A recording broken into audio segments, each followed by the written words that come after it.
दोस्तों आपका स्वागत है एक बार फिर से हमारे चैनल नोटबोर्ड में। तो दोस्तों आज की इस वीडियो में हम क्लास 10th सोशल साइंस का जो सैम्पल क्वेश्चन पेपर है सेशन 2023 और 24 के लिए वो डिस्कस करने वाले हैं। साथ ही साथ इसकी जो ऑफिशियल मार्किंग स्कीम है वो भी मैं आपको दिखाने वाला हूँ, तो ज़रूर वीडियो में एंड तक बने रहिएगा। दोस्तों सबसे पहली बात, आपको पता है 80 नंबर का आपका SST का पेपर होता है। 3 घंटे आपको पूरा टाइम मिलेगा इस पेपर को सॉल्व करने का। अब जो इम्पोर्टेंट बात है जिससे आपको पेपर का जो ब्लूप्रिंट है उसका आइडिया लग जाएगा। पेपर में दोस्तों टोटल 37 क्वेश्चन है और 6 सेक्शन है। सेक्शन ए जो है दोस्तों उसमें 1 से लेकर 20 तक MCQ क्वेश्चन है एक नंबर के। सेक्शन बी जो है उसमें क्वेश्चन नंबर 21 से लेकर 24 तक है। वेरी शॉर्ट आंसर वाले हैं 2-2 नंबर के, और मैक्सिमम जो वर्ड लिमिट है इनकी 40 वर्ड से। सेक्शन सी जो है दोस्तों उसमें क्वेश्चन 25 से लेकर 29 तक है। शॉर्ट आंसर वाले क्वेश्चन है 3-3 नंबर के, और मैक्सिमम जो वर्ड लिमिट है 60 वर्ड्स। सेक्शन डी जो है दोस्तों क्वेश्चन नंबर 30 से लेकर 33 तक है। इसमें लॉन्ग आंसर वाले हैं 5-5 नंबर के हैं, और इनके जो मैक्सिमम वर्ड लिमिट है 120 वर्ड्स है। सेक्शन ई जो है दोस्तों क्वेश्चन नंबर 34 से लेकर 36, ये केस स्टडी वाले हैं। 3 इनके सब सेक्शन है, ऐसे पार्ट A, B, C और होता है उस तरीके से। 4-4 नंबर के हैं, और इनके जो मैक्सिमम वर्ड लिमिट है 100 वर्ड्स हैं। सेक्शन F जो है दोस्तों उसमें एक क्वेश्चन है, क्वेश्चन नंबर 37, जो आपका लास्ट क्वेश्चन होने वाला है। मैप वाला क्वेश्चन है ये, ठीक है। इसमें 5 नंबर है, 2-2 पार्ट्स हैं इसमें। 37A उसमें हिस्ट्री की 2 लोकेशन आपको भरनी होगी, तो ये 2 नंबर का है। 37B उसमें ज्योग्राफी की 3 लोकेशन आपको भरनी होगी, तो 3 नंबर का है, ठीक है। इसके अलावा दोस्तों बहुत सारे क्वेश्चन में आपको इंटरनल चॉइस दी गई है, तो 2 में से आपको जो अच्छी तरीके से आता है आपको 2 में से कोई एक करना है, ठीक है। और जो कॉम्पिटेंसी बेस्ड क्वेश्चन आपको आप सुन रहे होंगे बहुत टाइम से, 50% वेटेज है। तो इस तरह के जो क्वेश्चन होते हैं दोस्तों उसमें वैल्यू बेस्ड क्वेश्चन होते हैं, केस स्टडी वाली होते हैं, ठीक है। थोड़ा आपको एक्स्ट्रा दिमाग लगाना पड़ता है। टेक्स्ट बुक अगर आप रट के जा रहे हैं तो उससे आपका पूरा काम नहीं होने वाला है, आपको थोड़ा अच्छे से सोचना होगा पेपर देते टाइम, ठीक है। तो 50% वेटेज जो है कॉम्पिटेंसी बेस्ड क्वेश्चन CBQ की है, ठीक है दोस्तों। ये इंस्ट्रक्शन थी जिससे आपको पूरा ब्लूप्रिंट का आइडिया लग जाएगा कि SST का पेपर किस तरीके से आने वाला है। अब दोस्तों सेक्शन A जो है जिसमें 20 MCQ है, उसका देखो दोस्तों फर्स्ट क्वेश्चन है। 3 पॉइंट्स दे रखे हैं। अब आपको बताना है ये जो 3 पॉइंट्स हैं किस एक्ट को डिस्क्राइब कर रहे हैं, इन चारों में से कौन सा एक्ट इसका सही आंसर होगा, ठीक है। आपको सही ऑप्शन चूज़ करना है। सेकंड दोस्तों ये आपका क्वेश्चन है कि 11वीं सेंचुरी में इंडिया ने एक आर्टिफिशियल लेक बनाई थी वाटर को कंजर्व करने के लिए, बचाने के लिए, तो कहाँ पे लोकेटेड है ये आपको बताना है। 4 ऑप्शन आपके सामने है। थर्ड में दोस्तों आपको ये डेटा दिया है, इस पे बेस्ड आपसे MCQ पूछा है, ठीक है। सिंपल होते हैं ये वाले। फोर्थ में भी दोस्तों 3-4 पॉइंट्स दे रखे हैं आपको। अब बताना है इनमें से कौन सी ऑप्शन सही है। दोनों स्टेटमेंट सही है, फर्स्ट और सेकंड, थर्ड और फोर्थ सही है, बस सेकंड सही है, या फिर सेकंड, थर्ड और फोर्थ, फर्स्ट, थर्ड और फोर्थ ये सही है। तो आपको अच्छे से चारों ऑप्शन पढ़ने हैं। फिर आपको क्या करना होगा दोस्तों, आपको गलत वाला पहले ही अपने मन में सोच लेना है, फिर उसके अकॉर्डिंग आपको चारों में से सही ऑप्शन आपको पता चल जाएगा, ठीक है, ठीक है। तो जब इस 5वें में क्या है कि जब यूरोप के बहुत सारे देश साथ में आए थे तो यूरोपियन यूनियन बना था। तो यूरोपियन यूनियन का जो मुख्यालय है, हेडक्वार्टर्स है, वो कहाँ पे है। इंपॉर्टेंट क्वेश्चन है, आपको पता होना चाहिए। 6th में दोस्तों पावर शेयरिंग और मेजोरिटेरिज्म, ये वाला जो, ठीक है, ये जो 2 वर्ड्स हैं इनके बीच का डिफरेंस कौन से स्टेटमेंट से आपको पता चल रहा है। ऑप्शन A, B, C और D, इन चारों में से कौन सा जो है ऑप्शन सही तरीके से इनके बीच में डिफरेंस बता रहा है, ठीक है। 7th आपका असर्शन रीजन वाला है। 8th दोस्तों ये थोड़ा सा वैल्यू बेस्ड क्वेश्चन है, इसी को कॉम्पिटेंसी बेस्ड क्वेश्चन में आप काउंट कर सकते हैं, ठीक है। एक छोटी सी आपको पॉइंट्स बता रखे हैं, उससे रिलेटेड ऑप्शन दे रखे हैं, आपको बताना है सही कौन सा है। 9th में भी दोस्तों आपको ये 3-4 स्टेटमेंट पढ़ के फिर सही ऑप्शन बताना है चारों में से, ठीक है दोस्तों। 10th में क्या आपको ये पेंटिंग आइडेंटिफाई करनी है, किस चीज़ की पेंटिंग है। 4 ऑप्शन है, इसमें से आपको सही बताना है। अब 10th क्वेश्चन में दोस्तों जो विजुअली इम्पेयर्ड बच्चे हैं, ठीक है, जो दृष्टिबाधित है, देख नहीं सकते, उनके लिए ये ड्राइंग वाले क्वेश्चन की जगह एक और क्वेश्चन दे रखा है। क्राउन ऑफ ओक लीव्स का जो क्राउन था वो किसको सिम्बलाइज़ कर रहा था, वो किस लिए स्टैंड करता है। इन 4 में से सही ऑप्शन आपको बताना है। फिर 11th है दोस्तों, ठीक है, 4 स्टेटमेंट दे रखी है, फिर आपको ऑप्शन दे रखे हैं कि कौन सी स्टेटमेंट सही है, आपको बताना है। 12th में दोस्तों फिलअप वाला है, ये जो फिलअप है इसमें 4 में से कौन सा ऑप्शन सही बैठेगा ये आपको बताना है, उस पर आपको टिक करना है। 13th में दोस्तों ये 4 स्टेटमेंट है, इनको अरेंज करना है, ठीक है, कि नॉन कोऑपरेशन मूवमेंट में सबसे पहले कौन कौन से इवेंट हुए थे, उसके अकॉर्डिंग आपको जो है अरेंज करना है। दोस्तों आप देख सकते हैं अलग अलग तरह के इसमें क्वेश्चन है। फिर 14th में दोस्तों ये सारी स्टेटमेंट दे रखी है, अब आपको बताना है कि ये सारी जो सिचुएशन है किस सेक्टर के अंदर आती है, ठीक है, कौन से सेक्टर इसमें अफेक्ट होंगे। 15th में दोस्तों 2 स्टेटमेंट है, फिर आपको बताना है कौन सी सही है, दोनों सही है, ये कौन सा सही है कौन सा गलत है, इस तरीके से। 16th में भी दोस्तों 4 आपको पॉइंट्स दे रखे हैं, क्लूज़, अब आपको बताना है कि कौन सा इसमें यूज़फुल होगा, ठीक है। 17th आपका फिलअप वाला है, ये जो खाली स्थान है इसमें कौन सा ऑप्शन सबसे बेस्ट होगा ये आपको बताना है। 18th में दोस्तों जो प्रोसेस है इंटीग्रेशन बिटवीन डिफरेंट कंट्रीज़ जब एक साथ मिलकर काम करती है तो वो जो प्रोसेस होती है उसे क्या कहते हैं, ये आपको बताना है, चारों में से सही ऑप्शन। 19th में दोस्तों 4 स्टेटमेंट दे रखी है, वही आपको बताना है कौन सी स्टेटमेंट सही है, ठीक है, चारों ऑप्शन में से आपको बेस्ट बताना है। 20th में दोस्तों एसर्शन रीज़न वाला क्वेश्चन है, 4 में से आपको सही ऑप्शन बताने हैं। तो ये जो 20 क्वेश्चन दोस्तों आपने देखे ये MCQ वाले थे, इसमें भी आप देख सकते हैं फिलअप वाले भी थे, डायरेक्ट MCQ भी थे, ठीक है, असर्शन रीज़न वाले भी हैं, अरेंज करने वाले भी हैं, स्टेटमेंट्स बताने वाले भी हैं, कौन से सही है कौन से गलत है, ठीक है, अलग अलग तरह के क्वेश्चन है, कॉम्पिटेंसी बेस्ड क्वेश्चन भी थे इसमें, ठीक है दोस्तों। ये सेक्शन ए था आपका 20 नंबर का, MCQ थे इसमें 20 एक एक नंबर के। सेक्शन बी है दोस्तों, ये 8 नंबर का है, ठीक है, 2-2 नंबर के इसमें 4 क्वेश्चन है। क्वेश्चन 21 दोस्तों आपको कोई मैप दे रखा है, इसको आपको ध्यान से देखना है, ठीक है, इसमें बता रखे कौन कौन सी लैंग्वेज बोली जाती है, ठीक है, ये आपको मैप को अच्छे से देखना है और बताना है कि कौन सी जो लैंग्वेज है डोमिनेटली बहुत ज़्यादा बोली जाती है बेल्जियम में, ठीक है, आपको अच्छे से नोटेशन पढ़नी है, साइड में जो कलर वाली नोटेशन भी दे रखी है उसके अकॉर्डिंग आपको बताना है, ठीक है। जो विजुअली इम्पेयर्ड बच्चे हैं उनके लिए ये क्वेश्चन है, mention the language that are dominantly present in Belgium. Belgium में जो लैंग्वेज बहुत ज़्यादा बोली जाती है, क्वेश्चन सेम है, ठीक है, आपको इसका आंसर बताना है। फिर 22 में दोस्तों 2 पार्ट है, ए और बी, 2-2 नंबर के हैं, आपको 2 में से कोई एक करना है, ठीक है। 23 दोस्तों आप देख सकते हैं ये वैल्यू बेस्ड क्वेश्चन है, कॉम्पिटेंसी बेस्ड, ठीक है, ये आपको पढ़ के इसका आंसर देना है। 24 में आपको 2 रीज़न बताने हैं कि क्यों इंडिया जो एक फेडरल कंट्री है, ठीक है, इसके आपको 2 रीज़न बताने हैं, 2 नंबर का एक क्वेश्चन है। फिर सेक्शन सी आता है दोस्तों आपका short answer based question, 3-3 number के 5 क्वेश्चन है इसमें, यानी 15 नंबर का है सेक्शन सी। क्वेश्चन 25 आप देख लीजिए, 3 नंबर का आपको बताना है। 26 में दोस्तों 2 पार्ट है, ए और बी, दोनों में से आपको जो अच्छी तरीके से आता है वो आप कर सकते हैं, ये भी कॉम्पिटेंसी बेस्ड क्वेश्चन है। 27 में दोस्तों स्टेटमेंट दे रखी है, इसको आपको जस्टिफाई करने के लिए 3 पॉइंट्स देने हैं। 28 में भी दोस्तों ये आपको क्वेश्चन पढ़ना है, ठीक है, और फिर इसका आंसर देना है, 3 नंबर का ये भी।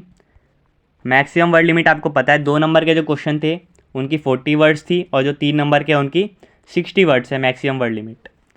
29 में दोस्तों 2 टेबल दे रखी है, ए और बी, उनको कंपेयर करना है और आपको ये जो क्वेश्चन पूछे हैं इसका आंसर देना है, ठीक है। आप जो विजुअली इम्पेयर्ड बच्चे जो टेबल नहीं दे सकते उनके लिए क्या बोला है, tertiary sector activities help in the development of primary and secondary sector. इसको आपको ये जो स्टेटमेंट है इसको सही साबित करना है, ये ऐसा क्यों है, ठीक है, तो ये 3 नंबर का क्वेश्चन था। फिर सेक्शन डी आता है दोस्तों, इसमें 5-5 नंबर के 4 क्वेश्चन है। क्वेश्चन नंबर 30 आप देख लीजिए, ए और बी 2 पार्ट हैं, दोनों में से आपको कोई एक करना है और 5 नंबर का है ये। मैक्सिमम वर्ड लिमिट कितनी है इसकी, 120 वर्ड्स। 31 में भी 2 पार्ट है, 2 में से एक करना है। 32 में भी 2 में से आपको एक पार्ट करना है। 33 में भी, यानी इसमें 4 क्वेश्चन है, चारों में आपको चॉइस दे रखी है, तो इसलिए आप आसानी से ये जो कर सकते हैं, ठीक है। और पॉइंट्स बना के आपको लिखने होंगे, जितने ज़्यादा आप पॉइंट्स लिखेंगे 5 में से उतने ज़्यादा आपको नंबर मिलने के चांसेस होते हैं। सेक्शन ई जो है दोस्तों 12 नंबर का है, 4-4 नंबर के इसमें 3 केस स्टडी है, ठीक है। क्वेश्चन 34 आप देख लीजिए, ये थोड़ा सा दोस्तों एक पैराग्राफ आपको दे रखा है, उससे रिलेटेड फिर क्वेश्चन पूछे गए हैं, 3 पार्ट्स हैं, पहला पार्ट 1 नंबर का है, दूसरा पार्ट भी 1 नंबर का है और तीसरा पार्ट 2 नंबर का है। फिर 35 में दोस्तों एक केस, ये आपको थोड़ा सा जो पैराग्राफ दे रखा है, ठीक है, बहुत सारे पॉइंट्स इसमें लिखे हैं, उसको पढ़ के आपको बताना है। इसमें भी 3 पार्ट्स हैं, पहला और दूसरा पार्ट 1 नंबर का, तीसरा पार्ट जो है वो 2 नंबर का है। 36 में भी दोस्तों ये आपको पढ़ना है, उसके बाद आपको जो आंसर बताने हैं। तो इसमें 2 पार्ट हैं, पहला और दूसरा, दोनों पार्ट 2-2 नंबर के हैं, ठीक है दोस्तों। फिर लास्ट जो सेक्शन आता है सेक्शन F, जिसमें मैप के क्वेश्चन है, ठीक है, 5 नंबर का ये क्वेश्चन है 37 वाला। ये जो पार्ट है उसमें आपका दोस्तों हिस्ट्री से रिलेटेड है। फर्स्ट में आपको वो मार्क करना है कि जहाँ पे 1920 में इंडियन नेशनल कांग्रेस INC का जो सेशन हुआ था। सेकंड में आपको वो बताना है वो जगह जहाँ पे गांधी जी ने जो है सॉल्ट लॉ, जो नमक का कानून था, उसे तोड़ा था। ये तो आसान है, आपने पढ़ा होगा ये दोनों, तो आपको इसे मैप में बताना है। इसी मैप में दोस्तों आपको 3 और जगह बतानी है। ये आपकी कहाँ है, ये आपका ज्योग्राफी से रिलेटेड है, ठीक है। ये 4 आपको दे रखे पॉइंट्स, इसमें से आपको कोई 3 बताने हैं। एक तमिलनाडु के एक कोल माइन का आपको बताना है, ठीक है, जो कोयले की खान है। चेनाब नदी के किनारे जो डैम बसा है, ठीक है, जो बांध बना है, वो आप उसकी आपको लोकेशन बतानी है। लार्जेस्ट नेचुरल मेजर सी पोर्ट जो आंध्र प्रदेश में लोकेटेड है, ये आपको बताना है। Noida software technology park. तो ये 4 में से आपको कोई 3 बताने हैं ज्योग्राफी वाले के लिए, और हिस्ट्री वाले में आपसे 2 पूछे, ये दोनों ही आपको मैप पे बताने हैं। तो ये 5 नंबर का आपका लास्ट क्वेश्चन है। अब जो दृष्टिबाधित बच्चे हैं जो देख नहीं सकते, उनके लिए उनकी जगह जो है कुछ क्वेश्चन पूछ रखे हैं। 37A का जो फर्स्ट है उसमें वही है, INC का जो सेशन है 1920 में सितंबर में कहाँ पे हुआ था। सेकंड वही है कि महात्मा गांधी ने सॉल्ट लॉ कहाँ पे ब्रेक किया था। 37 के B में भी दोस्तों 4 पूछे गए हैं, 3 बताने हैं जो दृष्टिबाधित छात्र हैं उनके लिए। कोल माइन जो तमिलनाडु में है, कहाँ पे है। डैम जो चेनाब नदी के किनारे है, उसका नाम क्या है। लार्जेस्ट नेचुरल सी पोर्ट जो आंध्र प्रदेश में है, उसका नाम क्या है। और वो स्टेट बताना है जहाँ पे Noida software technology park located है। तो ये आपका दोस्तों SST का पेपर था। बहुत ज़्यादा आसान भी नहीं है, बहुत ज़्यादा मुश्किल भी नहीं है, क्योंकि आपको बहुत सारी चॉइस दे रखी है, ठीक है, और MCQ क्वेश्चन भी है, कॉम्पिटेंसी बेस्ड भी हैं, तो आप आसानी से, उम्मीद करता हूँ आप ये कर लेंगे, ठीक है दोस्तों। मैंने पेपर आपको दिखा दिया, आप अभी भी जो है इसको एक बार ट्राई कर सकते हैं अपने मन में। अब ये पूरा पेपर मैंने आपको दिखा दिया है। अब इसके जो ऑफिशियल मार्किंग स्कीम है, इसके जो आंसर हैं, तो चलिए दोस्तों मैं अब आपको जो इसके आंसर है ऑफिशियल जो CBSE ने रिलीज़ करा है वो आपको दिखा देता हूँ। तो दोस्तों अभी जो आपने पेपर देखा है सोशल साइंस का, उसी की ऑफिशियल मार्किंग स्कीम है, ठीक है। तो एक एक करके मैं दिखा देता हूँ। ये जो मार्किंग स्कीम है दोस्तों, ये बहुत अच्छी तरीके से प्रिपेयर है, ठीक है, क्योंकि इसमें क्वेश्चन भी है, साथ ही साथ हर क्वेश्चन के नीचे उसके आंसर लिखे हुए हैं। तो जो फर्स्ट क्वेश्चन है सेक्शन A का, उसका आंसर होगा दोस्तों A ऑप्शन, रॉलेट एक्ट, ठीक है, उसके ये सारे पॉइंट्स है, ये जो 3 पॉइंट्स ऊपर दिए गए थे। सेकंड का आंसर है दोस्तों B भोपाल, भोपाल में आर्टिफिशियल लेक बनी थी। थर्ड का आंसर है option number D female. Fourth का है दोस्तों ऑप्शन नंबर D। फिफ्थ का है ब्रुसेल्स, ब्रुसेल्स में जो है यूरोपियन यूनियन का हेडक्वार्टर है। सिक्स्थ का ऑप्शन नंबर A। सेवेंथ का ऑप्शन नंबर A। एसर्शन और रीज़न दोनों सही है, और रीज़न जो है करेक्ट एक्सप्लेनेशन है एसर्शन की। एट्थ का है दोस्तों ऑप्शन नंबर D। नाइन्थ का है ऑप्शन नंबर C। 10th में जो पेंटिंग है दोस्तों ये फ्रैंकफर्ट पार्लियामेंट की है, ठीक है, तो ऑप्शन नंबर A। और ये जो चॉइस वाला क्वेश्चन था विजुअली इम्पेयर्ड बच्चों के लिए, उसका आंसर है ऑप्शन नंबर D हीरोइज्म। तो जो ओक लीव्स का जो क्राउन है वो हीरोइज्म को जो है सिम्बोलाइज करता है। 11th का है ऑप्शन नंबर B। 12th का है an accountable government, option number A। 13th का है दोस्तों ऑप्शन नंबर B। इस ऑर्डर में होगा, पहले सेकंड, फिर फर्स्ट, फिर फोर्थ और फिर थर्ड, आपको इसको अरेंज करना था। 14th का option number C tertiary, primary and secondary. 15th का ऑप्शन नंबर A। 16th का option number A clue 1। 17th का दोस्तों है option number C representative democracies. 18th का है दोस्तों ऑप्शन नंबर B ग्लोबलाइजेशन, ठीक है, जिसमें सारे कंट्रीज़ जो है इंटीग्रेट एक साथ मिलके काम करती है, वैश्वीकरण कहते हैं जिसको इंग्लिश हिंदी में। 19th का ऑप्शन नंबर D। 28th का ऑप्शन नंबर B एसर्शन और रीज़न दोनों सही है, लेकिन रीज़न जो है करेक्ट एक्सप्लेनेशन नहीं है, ठीक है। फिर सेक्शन बी का है दोस्तों, तो इसमें 21 का जो आप क्वेश्चन है मैप को देख के करना था आपको। ठीक है, उसका आंसर यहाँ पे आप देख सकते हैं कि जो डोमिनेंट लैंग्वेज है वो डच और फ्रेंच है इस मैप में। ठीक है, और विजुअली इम्पेयर्ड बच्चों को भी यही लिखना था, क्वेश्चन उनका भी ऐसा ही था। 22 का दोस्तों 2 पार्ट थे, ए और बी, आपको एक करना था। दोनों के यहाँ पे आंसर लिख रखे हैं, और जिस तरीके से आंसर लिखे है उसको देख के आपको आइडिया लग जाएगा कि आपको किस तरीके से पॉइंट में आंसर बना के लिखना है, ताकि आपको अच्छे से पूरे नंबर मिल सके। 23 में दोस्तों एक क्वेश्चन था, उसका आंसर यहाँ पे लिख रखा है। 24 में 2 रीज़न बताने थे कि इंडिया जो है फेडरल कंट्री क्यों है, तो यहाँ 3 लिखे हैं, आपको इनमें से कोई 2 लिखने थे। ठीक है, ठीक है, यहाँ लिखा भी है एनी 2 रेलेवेंट पॉइंट्स, कोई भी 2 रेलेवेंट पॉइंट्स आप लिख सकते हैं। इसके अलावा भी कोई पॉइंट है जो इससे रिलेटेड है वो भी आप लिख सकते हैं। सेक्शन सी का दोस्तों जो 3-3 नंबर के क्वेश्चन थे, तो क्वेश्चन 25 का आप आंसर देख लीजिए किस तरीके से लिखा है। ठीक है, मैक्सिमम वर्ड लिमिट इसमें 60 वर्ड्स थी। ठीक है, तो आप इसमें से कोई से भी 3 पॉइंट्स लिख सकते हैं, इसमें बहुत सारे पॉइंट्स आपके लिए लिखे गए हैं। ठीक है, 26 में दोस्तों 2 पार्ट थे, ए पार्ट का आंसर आप देख लीजिए, और ये बी पार्ट जो था उसका आप आंसर देख लीजिए। पॉइंट्स बहुत सारे लिखे हैं, आपको कोई 3 रेलेवेंट पॉइंट लिखने हैं। 3 नंबर का है तो 3 पॉइंट में आपको हो जाएगा अच्छे से एक्सप्लेन करेंगे तो, और 2 नंबर का है तो 2 पॉइंट आपको अच्छे से एक्सप्लेन करने पड़ेंगे। 27 में दोस्तों स्टेटमेंट दी थी, उससे रिलेटेड आपको 3 पॉइंट्स देने थे और जस्टिफाई करने के लिए, तो यहाँ पे आप देख लीजिए 3 जो हैं इनको अच्छे से एक्सप्लेन कर दिया गया है। ठीक है, 28 में भी दोस्तों वही था, 3 नंबर का था, तो इसके यहाँ पे बहुत सारे पॉइंट्स दे रखे हैं। ठीक है, आप इसको लिख सकते थे। 29 में दोस्तों आपको टेबल कंपेयर करके फिर क्वेश्चन पूछे थे उसमें। ठीक है, तो उसको यहाँ पे देख लीजिए किस तरीके से 3 पॉइंट्स यहाँ पे लिखे गए हैं। ठीक है, फिर विजुअली जो इम्पेयर्ड बच्चे हैं, टेबल जो नहीं देख सकते, उनके लिए ये वाला क्वेश्चन था। ठीक है, कि टर्शरी सेक्टर की जो एक्टिविटीज़ है वो हेल्प करती है प्राइमरी और सेकेंडरी सेक्टर की एक्टिविटीज़ को डेवलप करने में, तो उसको हमें जो है जस्टिफाई करना था, तो उसके लिए ये 3 पॉइंट्स लिखे हैं। फिर आता है दोस्तों सेक्शन डी, जिसमें 5-5 नंबर के 4 क्वेश्चन थे। चारों क्वेश्चन में ऑप्शन था, जैसे 30 का ए जो है उसके यहाँ पे पॉइंट्स लिखे गए हैं, 30 का जो बी है उसके भी यहाँ पे आप पॉइंट्स देख सकते हैं, अच्छे से एक्सप्लेन करे गए हैं। ठीक है, और आपको इसमें 5 नंबर का है दोस्तों, तो मैक्सिमम वर्ड लिमिट 120 वर्ड्स है, तो आप इन पॉइंट्स को और अच्छे से एक्सप्लेन करेंगे तो आपको पूरे 5 नंबर मिलेंगे। ठीक है, फिर 31 का दोस्तों आप देख लीजिए, फिर 31 का ये दूसरा वाला जो चॉइस वाला क्वेश्चन था वो भी आप देख लीजिए, अच्छे से यहाँ पे पॉइंट्स लिखे गए हैं। ठीक है, और सब क्वेश्चन के नीचे लिखा है एनी अदर रेलेवेंट पॉइंट्स। ज़रूरी नहीं है आप जो सोच रहे हैं वो इसमें नहीं है तो आपका गलत है, पॉइंट रिलेटेड हो सकते हैं। ठीक है, लिखने का तरीका भी अलग हो सकता है।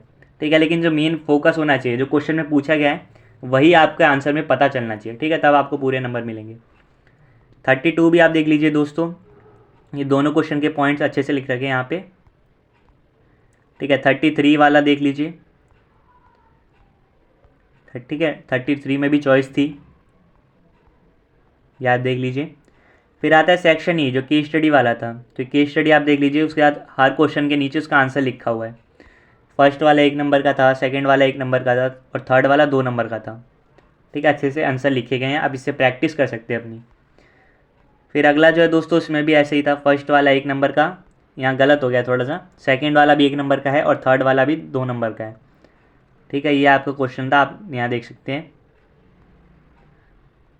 फिर 36 जो है दोस्तों वो आप देख लीजिए, 2-2 नंबर के इसमें 2 क्वेश्चन थे। फिर सेक्शन एफ में दोस्तों 2 पार्ट थे, 37A जिसमें हिस्ट्री के 2 आपको लोकेशन बतानी थी, और 37B जिसमें आपको ज्योग्राफी की 3 लोकेशन बतानी थी। ठीक है, तो ये आपका क्वेश्चन था, अब उसके आंसर आप देख लीजिए। ठीक है, पहला कौन सा आपसे दोस्तों पूछा था 37 का फर्स्ट, कि 1920 में INC का जो सेशन है कहाँ पे हुआ था, तो उसका आंसर दोस्तों आप देख सकते हैं कैलकाटा में हुआ था, ऑप्शन ए लिखा है यहाँ पे। ठीक है, दूसरा दोस्तों गांधी जी ने जो नमक कानून था, सॉल्ट लॉ था, कहाँ तोड़ा था, तो दांडी, आपने बहुत सुना होगा दांडी यात्रा की थी, तो दांडी, ऑप्शन नंबर बी, यहाँ पे जो आप बी लोकेशन है वो आप देख सकते हैं। ठीक है, फिर ये 37B जो था दोस्तों इसमें 4 लोकेशन थी, आपको कोई 3 करनी थी, तो तमिलनाडु की एक कोल माइन का आपको यहाँ पे बताना था, तो इसका फर्स्ट है नेवली। ठीक है, नेवली है ये, यहाँ पे आप देख सकते हैं फर्स्ट लिखा है तमिलनाडु में। फिर अगला बताना था जो चेनाब नदी पे एक डैम बनी है जो, तो सलाल डैम है, यहाँ पे आप देख सकते हैं कश्मीर की साइड में है। ठीक है, लार्जेस्ट नेचुरल सी पोर्ट जो आंध्र प्रदेश में है, तो उसका नाम है विशाखापट्टनम, आपने बहुत बार सुना होगा। फिर नोएडा सॉफ्टवेयर टेक्नोलॉजी पार्क कहाँ पे है, आप यहाँ देख सकते हैं लोकेशन में, दिल्ली के आसपास की लोकेशन में है, ठीक है। तो ये आपको नेम करने थे। फिर जो विजुअली इम्पेयर्ड बच्चे थे उनके लिए भी सेम क्वेश्चन थे, ठीक है। तो आईएनसी का सेशन कहाँ हुआ था, 1920 में कैलकाटा में। सॉल्ट लॉ ब्रेक हुआ था डांडी में, ठीक है। तमिलनाडु की जो कोयल माइन है वो है नेवली। चेनाब नदी के पास जो डैम बिल्ट है वो है सलाल डैम। नेचुरल जो लार्जेस्ट सी पोर्ट है आंध्र प्रदेश का वो विशाखापट्टनम में है। और जो स्टेट जहाँ पे नोएडा सॉफ्टवेयर टेक्नोलॉजी पार्क है वो है उत्तर प्रदेश, ठीक है। दिल्ली के आसपास का जो एरिया आउटर दिल्ली का उत्तर प्रदेश में आ जाता है, ठीक है। तो ये आपके क्वेश्चन थे जिसके आंसर भी इसमें दिखे गए। तो ये इंपॉर्टेंट पीडीएफ है दोस्तों, आप आराम से देख सकते हैं, ठीक है। मैंने आपको दिखा दिया पूरा अच्छी तरीके से। ये था आपका दोस्तों सोशल साइंस का सैम्पल क्वेश्चन पेपर जो सीबीएसई ने रिलीज़ करा था। और इसकी जो मार्किंग स्कीम है दोस्तों बहुत अच्छी तरीके से रिलीज़ करी गई है क्वेश्चन के साथ में, तो इससे आपको प्रैक्टिस करने में आसानी होगी, ठीक है। अगर आपको ये चाहिए होगा पीडीएफ इसका तो आप बता दीजिएगा, मैं डिस्क्रिप्शन में प्रोवाइड कर दूंगा, ठीक है। अगला आपको किस सब्जेक्ट का चाहिए सैम्पल क्वेश्चन पेपर वो आप कमेंट कर दीजिए, नहीं तो मैं सीरीज़ वाइज जो है लाइन से बाकी सब्जेक्ट्स का भी लाते रहूँगा। तो आपसे फिर मिलेंगे दोस्तों। उम्मीद करता हूँ आपको वीडियो पसंद आई हो, आपके लिए हेल्पफुल होगा ये सैम्पल पेपर, ताकि आपको जब पूरा अच्छी तरीके से ब्लूप्रिंट पता चल जाए। तो आपसे फिर मिलेंगे दोस्तों नेक्स्ट वीडियो में किसी और टॉपिक के साथ, किसी और सब्जेक्ट के क्वेश्चन पेपर सैम्पल पेपर के साथ। तब तक के लिए bye bye, see you again and thanks for watching.